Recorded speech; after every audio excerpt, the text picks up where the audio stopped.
Tanya Johor Darul Takzim di menang Sanfrecce Hiroshima di Jepun 3-1 in the first leg of the AFC Champions League Elite round of 16 at the Sultan Ibrahim Stadium tonight. And goals from Aka Exete, Bergson and Marcos Guilherme, his third in as many ACLE games, have seen Johor go one step closer to achieve their elusive target of reaching the quarterfinals of Asia's top club competition ever since they began participating in it in 2019.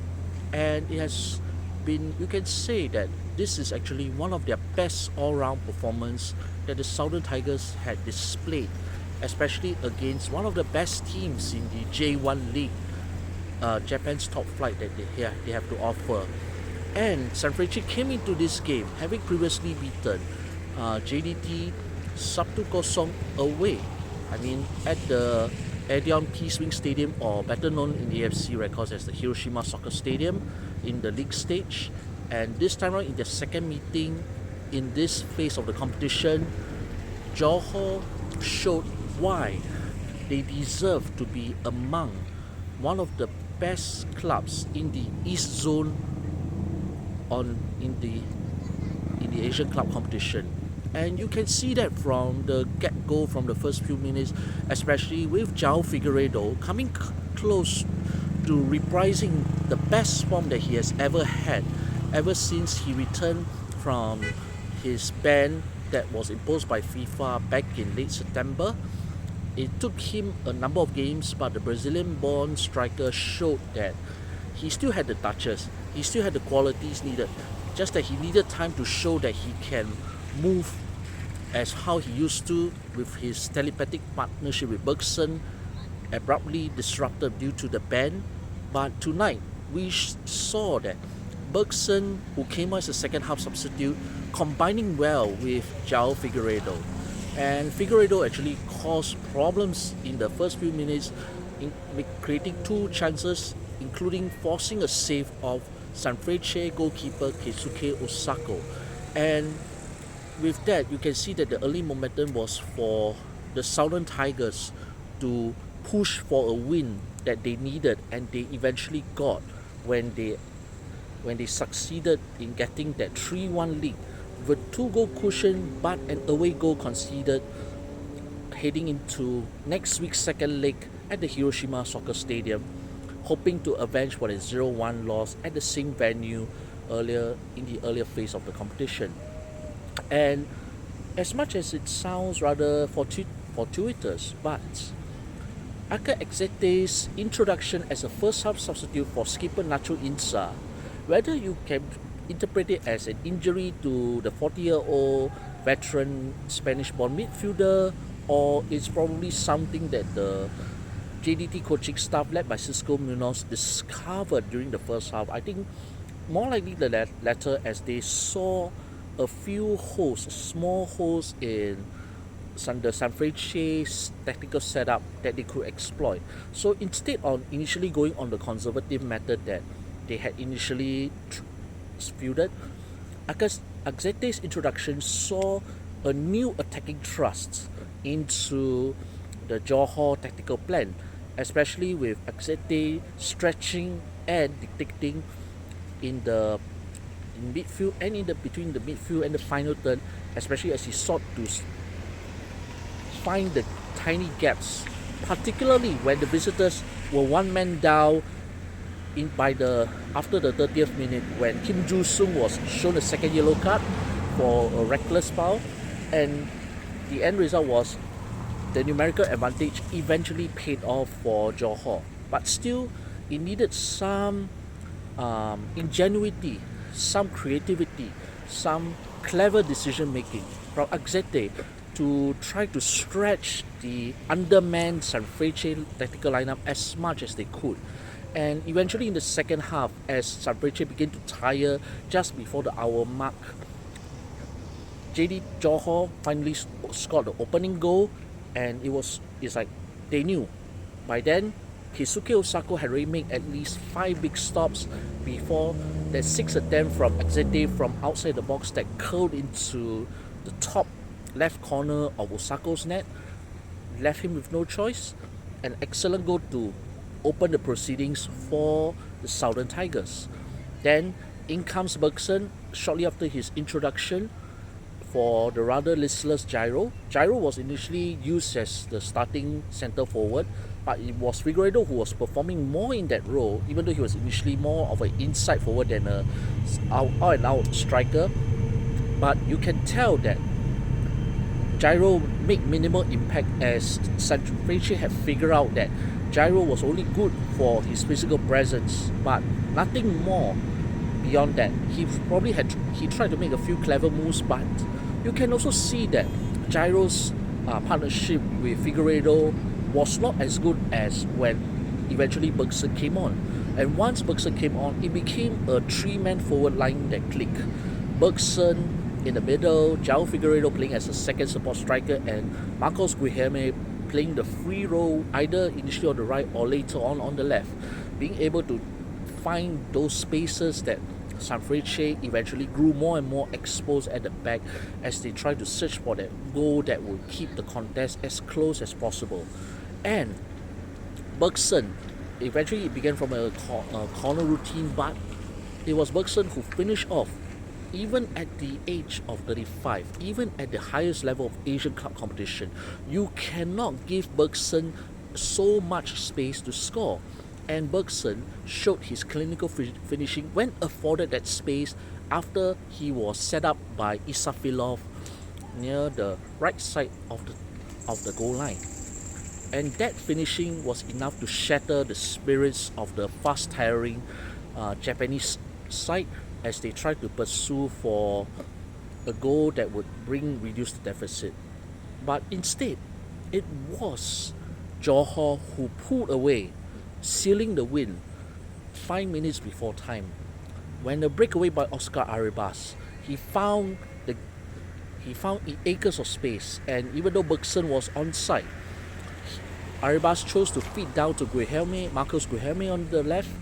That cheeky lob, 3 goals in as many games in the ACL Elite, and it was game, set, and match. And even though Sanfrecce put 1 goal back a minute later, but the damage was already done. Johor are almost through to the next round of the competition as long as they do not lose 2-0 and concede an extra time goal. Even a narrow 1-0 loss or a draw will be sufficient for Johor to reach a new milestone in the Asian Club competition. Overall, you can say that many of the players, Gyro excluded, and perhaps even Nene, who was a rather surprised inclusion in the starting lineup in midfield, but he did a manful job alongside Nacho Mendes in the middle of the park, and the rest, even the defense, they overall provided what you can easily say the best JDT display of the 2025-26 season, even better than some of the bigger wins that they have achieved, albeit in domestic competition, even better than the Piala FA Malaysia final or Akhir against Sabah. A very complete performance all round. Zubair didn't have much to do, but he made a couple of stops. But JDT could have easily gone double digits. From the way Keisuke Osako was playing, he showed why he is in the Samurai Blue squad and is possibly bound for the 2026 World Cup finals as Japan's third choice shot stopper. Even as the defenders were tiring, the outfielders were giving way due to the humidity, due to the sweat, due to the I think you can say, hoping to just play with the initial game plan of holding on to that draw or narrow loss or even try to achieve for a win. But Osako made sure that the contest remained as close as possible, almost single-handedly. 4 big stops in the first half and 3 more in the second half, which otherwise JDT could have run away with. You can say a bigger potential 10-0 win than the 10-0 win that they achieved in the same ground against Brunei DPMM in the Liga Super Malaysia. And the thing is, without Osako, JDT wouldn't have tried so hard to find ways to score. Not just the tap ins and all that, but finding precise space to finish, to score the goals, to find the openings, to stretch the tired defenders, to stretch them out of position, and to keep pushing and pressing until victory was assured by the third goal by Marcos Guilherme. And overall, all in, except for Gyro, the rest have done commendably. In fact, pretty well indeed. To secure, you can say easily, Johor Darul Takzim's best night in Asian club football is even sweeter than the 1-0 win they had against Vissel Kobe on Lunar New Year's first day, or even in 2019 when they defeated Kashima Antlers 1-0 in the old Larkin Stadium in 2019. You can say that, yes, the only lament is there are no local-born Malaysian players on the pitch tonight. Shihan Hazmi and Afiq Faisal were unused substitutes, but nonetheless, these guys who were fielded, who wore the red and blue of Johor Darul Takzim, the state colours, showed why they are the best in this business, in the East Zone, in Asia, and possibly one step closer, one step at a time, reaching towards the pinnacle of the AFC Champions League Elite Asia's club competition, the aim that Tunku Ismail Ibrahim had promised many years ago. And for João Figueiredo, he would now probably be praying that the Court of Arbitration of Sports appeal is successful so that he can continue playing. He has finally come close to rediscovering his best form, and he has shown why he's so dangerous that JDT had bought him from his European club before the start of the season. And the way he moved, the way he positioned himself, he was unlucky not to score. He hit the woodwork twice. And Figueiredo, he know that before the ban, he had built up such an outstanding partnership with Bergson. And this has shown glimpses of it again in front of the 31,000 over fans at Sultan Ibrahim Stadium tonight. This is the partnership that the Southern Tigers fans have been hoping for.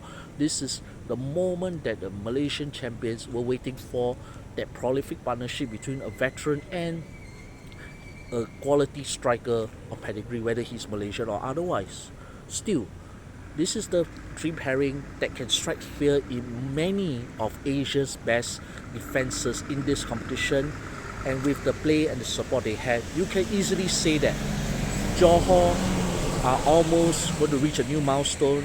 They're going to dreamland, and nothing is going to stop them from reaching the quarterfinal rounds or even the semi-finals this season.